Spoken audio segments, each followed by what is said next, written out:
সবাই তো আমরা কি হব? ওসমান হাদি। আমরা কি ওসমান হাদি হব। আমাদের জন্য সবচাইতে বড় মডেল হলেন মুসাইব ইবনে উমাইর রাদিয়াল্লাহু তাআলা। কে? মুসাইব ইবনে উমাইর। আমাদের সবাইকে মুসাইব ইবনে উমাইর হতে হবে। ওসমান হাদির চেয়েও শত কোটি গুণ তাদের মূল্য এবং আল্লাহর কাছে মাকাম বেশি। মানে জনপ্রিয়তা দেখছে আর জানাজার মধ্যে মানুষ উপস্থিত বেশি, তার জন্য কান্না করছে বেশি। এখন সবাই কি হবে? কি হবে? ওসমান হাদি হবে।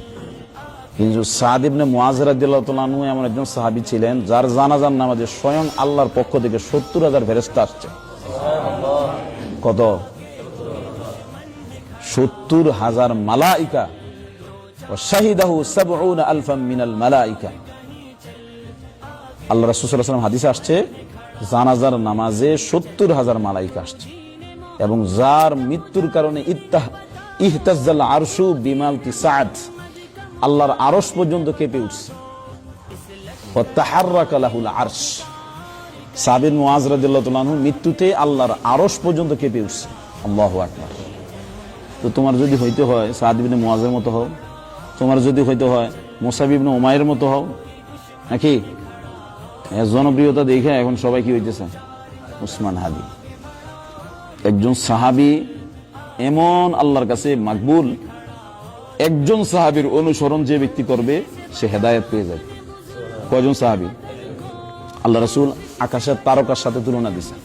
সমুদ্রে যারা জাহাজ চালায় তারা গতিবিধি রাস্তা ঠিক রাখার জন্য তারা আকাশে রাতের যে তারকা আছে এই তারকার দিকে লক্ষ্য রাখতে হবে। কোন দিকে? তারকার দিকে। ওদিকে লক্ষ্য রাখা কোন পথে যাবে এটা নির্ধারণ করে। তো নাবিকের জন্য যেমন তারকা তার লক্ষ্য উদ্দেশ্য ঠিক রাখার একটা মাধ্যম, পথ প্রদর্শক, তেমনি ভাবে আমার সাহাবারা হলো উম্মতের জন্য পথ প্রদর্শক। একজন সাহাবীকে যদি অনুসরণ করে সে জান্নাতে চলে যাবে। একজন সাহাবী। কয়জন? আসহাবী কান নুজুম ফাবিআইহিম ইক্তাদাইতুম ইহতাদাইতুম। এজন্য আমাদের সবচাইতে বড় অনুসরণীয় অনুকরণীয় যে প্রজন্ম, সেই প্রজন্মের নাম কি? সাহাবায়ে কেরাম। ওনাদের কোরবানি যখন আপনি পড়বেন, ওসমান হাদি কি এর চেয়ে বড়? হানজালা রাদিয়াল্লাহু তাআলা আনহা, হামজা রাদিয়াল্লাহু তাআলা আনহা। হানজালা রাদিয়াল্লাহু তাআলা বাসর ঘরে বউ রাইখা চলে গেছে, জিহাদের ময়দানে চলে গেছে। কিসের ময়দানে বলেন? ফরজ গোসল ছিল, বাসর করছে, ফরজ গোসলের জন্য বের হইছে, আওয়াজ শুনছে হাইয়া আলাল জিহাদ। সেই জায়গা থেকে গোসল না করে জিহাদের ময়দানে চলে গেছে, শহীদ হয়ে গেছেন। সবার লাশ খুঁজতেছে, হানজালার লাশ রাসূল পাচ্ছে না। কিছুক্ষণ পরে মালাইকারা আসমান থেকে বেহেশতে তাকে গোসল করায়া জমির লাশ দিয়ে গেছে। বলছি ইয়া রাসূলুল্লাহ, আপনার এই সাহাবীর লাশ গোসল করানোর দরকার না, আসমানের ফেরেশতারা তাকে জান্নাতের পানি দিয়ে গোসল করাইছে। কি প্রজন্ম ছিল!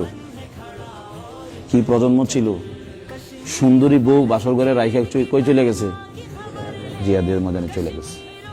আর এক সাহাবী কালো ছিল, সাদ রাদিয়াল্লাহু তাআলা আনহু। কেউ মেয়ে দিবে না। আল্লাহ রাসূল মক্কার আব্দুল ওয়াহাবের কাছে পাঠাইছেন যে তোমার মেয়েটা এই সাহাবীর কাছে দিয়ে দিবা। সবচেয়ে সুন্দরী মেয়ে, মদিনার মধ্যে সবচেয়ে সুন্দরী আব্দুল ওয়াহাব, ওনার মেয়ে। আল্লাহ রাসূলের অনুরোধ শুনে এক পর্যায়ে মেয়েও রাজি হয়েছে, বাবা রাজি হয়েছে। কিন্তু যখন কেনাকাটা করার জন্য বাজারে গেছে, ওসমান রাদিয়াল্লাহু তাআলা কিছু টাকা দিচ্ছেন, আর এক সাহাবী কিছু টাকা দিচ্ছেন মোহরের জন্য, কেনাকাটার জন্য। তো বাজারে যাওয়ার পরে শুনছেন হাইয়া আলাল জিহাদ। উনি এই মোহরের টাকা দিয়ে, বিবাহের টাকা দিয়ে অস্ত্র এবং ঘোড়া কিনে যুদ্ধের ময়দানে চলে গেছে, গিয়া শহীদ হয়ে গেছে। ওনার জান্নাতি স্ত্রীরা ওনাকে নেওয়ার জন্য দুনিয়ার জমিনে চলে আসছে। আল্লাহ রাসূল নিজে দেখছেন। কি প্রজন্ম ছিল! কি প্রজন্ম ছিল! আজকের প্রজন্মরে ঘর থেকে বাইর করা যায় না। ইলম শিখার জন্য, তাওহীদ শিখার জন্য ঘর থেকে বাইর করা যায় না। নামাজের জন্য মসজিদে আনা যায় না। এই প্রজন্ম দিয়া দিন বিজয় হবে? যদি দিন বিজয় করতে হয় কাদের আদর্শ অনুসরণ করতে হবে? তো সাহাবায়ে কেরামের যে আদর্শ ছিল, সে আদর্শের মাঝে ৫ ওয়াক্ত নামাজ জামাতের সাথে ছিল কিনা? ফজরের জাগ্রত থাকা ছিল কিনা? কিয়ামুল লাইল ছিল কিনা? ছিল। কিন্তু আজকে আমাদের মধ্যে কি আছে? খেলার জন্য রাত জাগে, দিনের জন্য রাত জাগতে কি নাই। এভাবে হবে না। প্রজন্ম পরিবর্তন করতে হবে।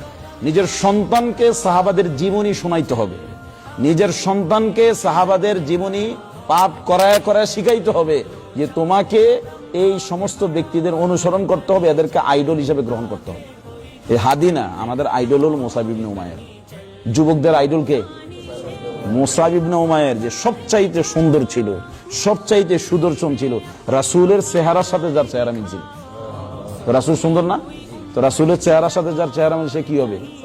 সবচাইতে দামি কাপড় পরতো, সবচাইতে দামি পারফিউম ব্যবহার করতো। মুসাব ইবনে উমাইর দ্বীনের জন্য, ইসলামের জন্য এতটাই উনি কোরবান হয়েছেন, কালিমার পতাকাকে উপরে উঠানোর জন্য, আলাই কালিমাতিল্লাহর জন্য 2 হাতকে শহীদ করে দিয়েছেন কালিমার পতাকার জন্য। আর এখন জাতীয়তাবাদের পতাকার জন্য আমাদের পোলাবাইন মিছিল করতেছে, মিটিং করতেছে নেতার ভিতরে। এটা কি কালিমার পতাকার জন্য না জাতীয়তাবাদের পতাকার জন্য? লা ইলাহা ইল্লাল্লাহর পতাকা ছাড়া যত পতাকা আছে সব জাহিলিয়া। এটা ফিলিস্তিনের পতাকা হইল এটা জাহিলিয়া, এটা বাংলাদেশের পতাকা হইল এটা জাহিলিয়া, এটা কাশ্মীরের পতাকা হইল কি? জাহিলিয়া। লা ইলাহা ইল্লাল্লাহর পতাকা ছাড়া সব জাহিলিয়া, সব জাহিলিয়াতে নিদর্শন। এগুলো কোনোদিন অনুসরণ করা যাবে না। সন্তানকে মূল পতাকা চিনাইতে হবে।